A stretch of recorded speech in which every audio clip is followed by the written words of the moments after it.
अब हम इस वीडियो में फ्यूचर टेंस का दूसरा टेंस पढ़ने जा रहे हैं, फ्यूचर कंटीन्यूअस टेंस।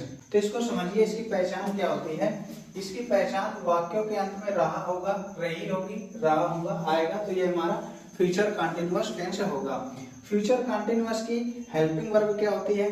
जिस प्रकार हमने पढ़ा था फ्यूचर इंडेफिनिट में विल और शैल होती है, इसमें कुछ नहीं करेंगे। फ्यूचर कंटीन्यूअस टेंस में विल भी और शैल भी हो जाएगी, केवल हमें बी ऐड कर देना है तो फ्यूचर कंटीन्यूअस टेंस की हेल्पिंग वर्ब बन जाएगी। इसी प्रकार जब हम लोग फ्यूचर परफेक्ट टेंस पढ़ेंगे तो उसमें हम क्या जोड़ देंगे, हैव जोड़ देंगे।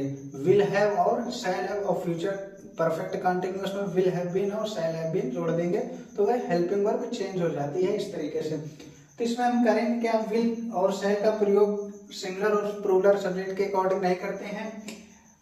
आई और वी को छोड़ के ना बाकी जितने भी सब्जेक्ट आएंगे उसमें विल का यूज करेंगे और शैल का प्रयोग करेंगे आई और वी के साथ। इतना मैंने फ्यूचर इंडेफिनिट में ही बताया था। अब हम इसका सेंटेंस किस तरीके करते हैं उसको सीखते हैं।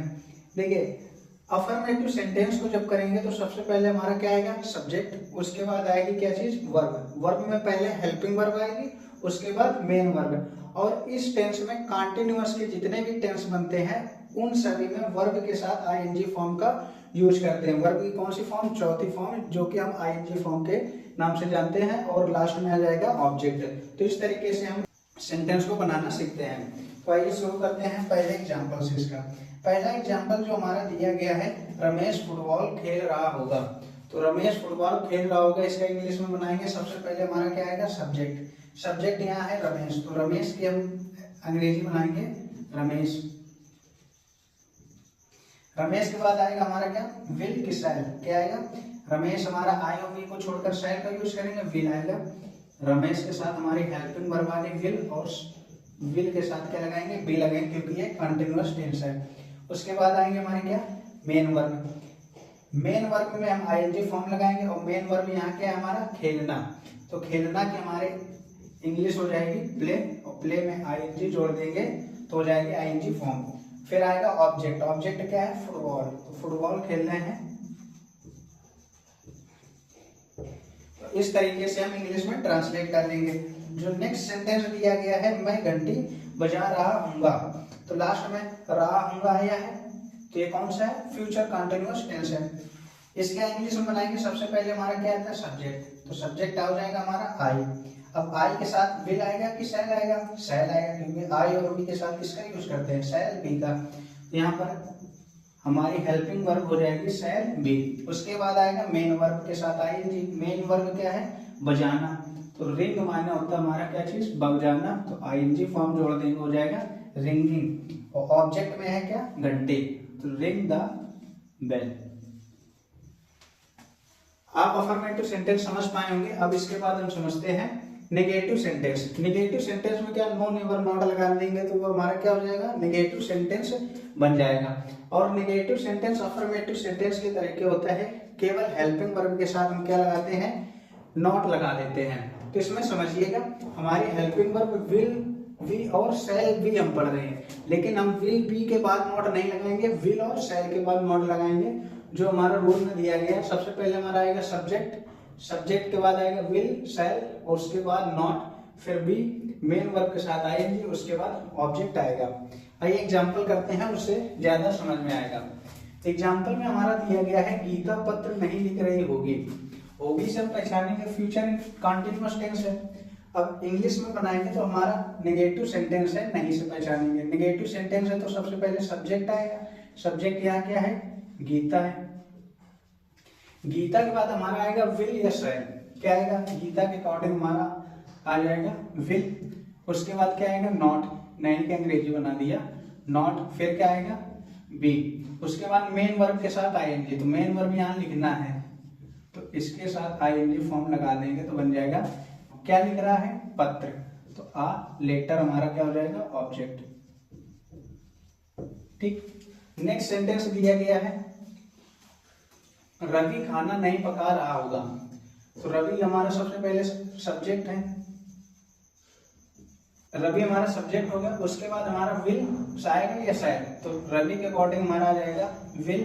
उसके बाद आएगा क्या चीज, नॉट, बी।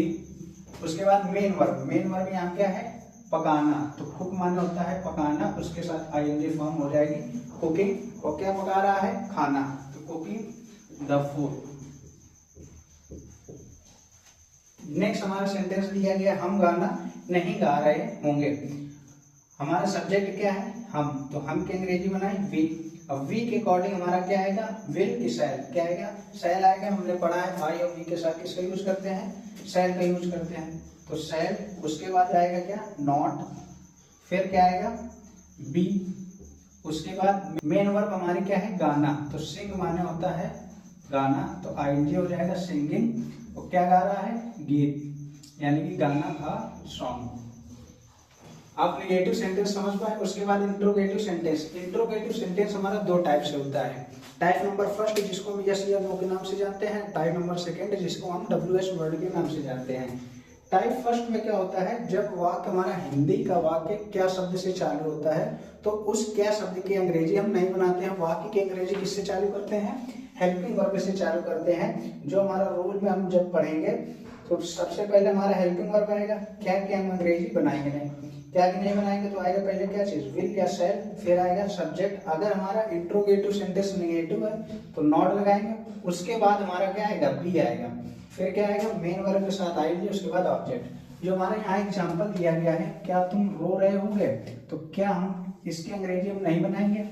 नहीं बनाएंगे तो किससे चालू करेंगे? हेल्पिंग वर्ब से। हेल्पिंग वर्ब हमारा विल या शैल, तो सब्जेक्ट देखो, सब्जेक्ट हमारा क्या है? यू, तो यू के अकॉर्डिंग हमारी हेल्पिंग वर्ब आएगी शैल, फिर क्या आएगा? Subject you.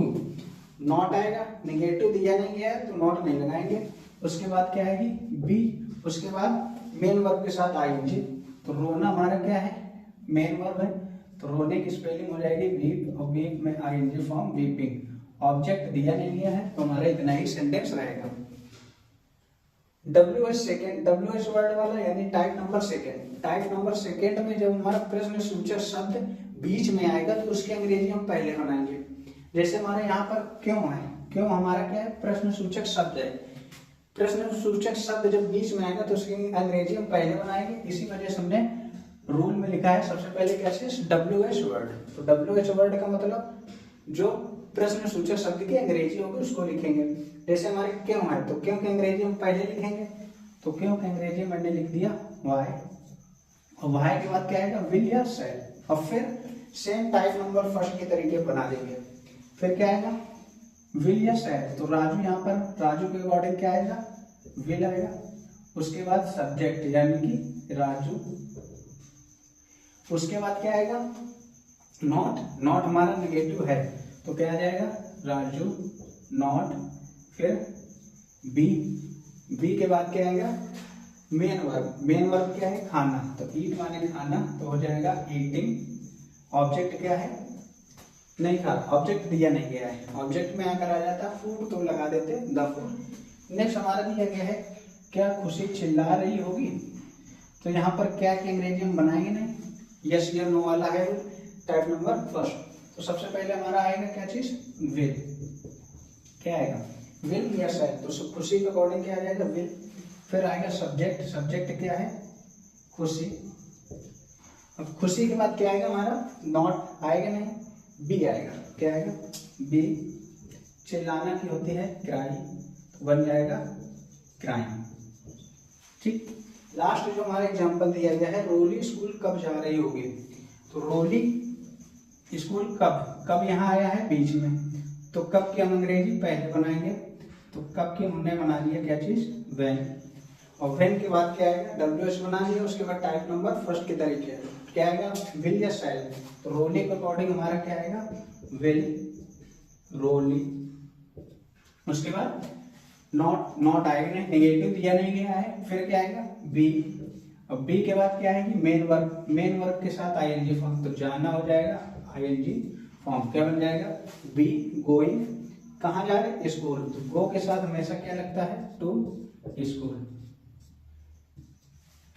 तो इस तरीके से हम हिंदी से इंग्लिश में ट्रांसलेट करेंगे। आई होप आप समझ पाएंगे फ्यूचर कंटिन्यूअस टेंस। अब इसके आगे हम future perfect tense next video में समझते हैं।